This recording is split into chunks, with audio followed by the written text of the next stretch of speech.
Hi, my name is Christian Waldegrave, market analyst at Teekay, and this is our conventional tanker market update for November 2012. And if we look back at what's happened in the tanker market during 2012, it's really been a year of two halves.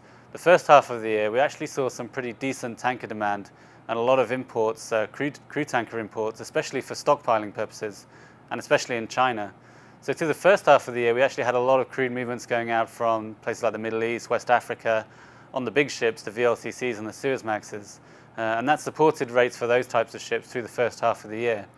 However, during the summer months and into the second half of the year, a lot of that changed, and we saw quite a significant downturn in crude tanker demand.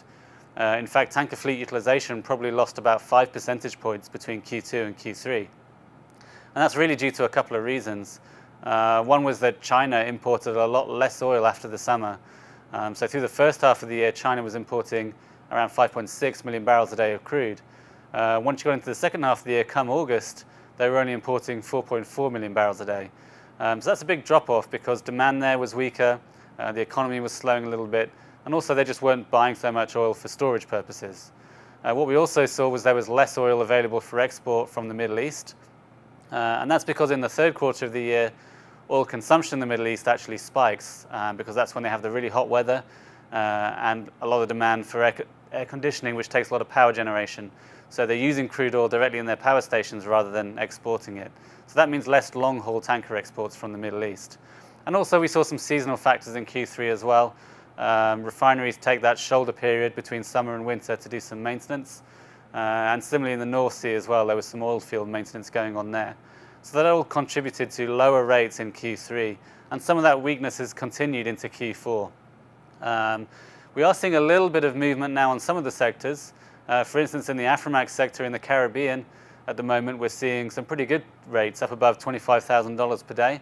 And in LR2s as well, we're seeing rates around $20,000 per day. So we are starting to see a bit of that winter market coming in. But really we shouldn't expect too much movement until December, because if we look at the past 3-4 years, it's been pretty consistent in that the pickup we see in the winter doesn't come till December. And that's really when the cold weather and the short days come in, when we get more tanker delays, delays through the Turkish Straits, storms in the Atlantic, some ice forming. So that's really when we can expect some rate spikes to occur, is when we start to come into December and then into Q1. So that's our outlook for the next few months, is that we do expect some stronger rates to emerge, but they'll probably be relatively short and sharp rate spikes. And in between those rate spikes, I think we'll continue to see that the oversupply of vessels means that between the spikes, the rates will stay relatively low. So on an average basis, we would expect rates to average higher in Q4 and Q1, but not spectacularly so. And then just looking briefly to 2013, I think it's the same message that we've been seeing for a while now. In that it's going to probably be another challenging year.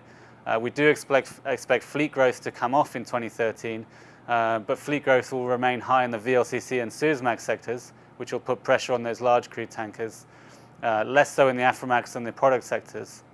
But the demand side is really still quite uncertain, and the major forecasting agencies are only forecasting oil demand growth of about 0.8 million barrels per day next year.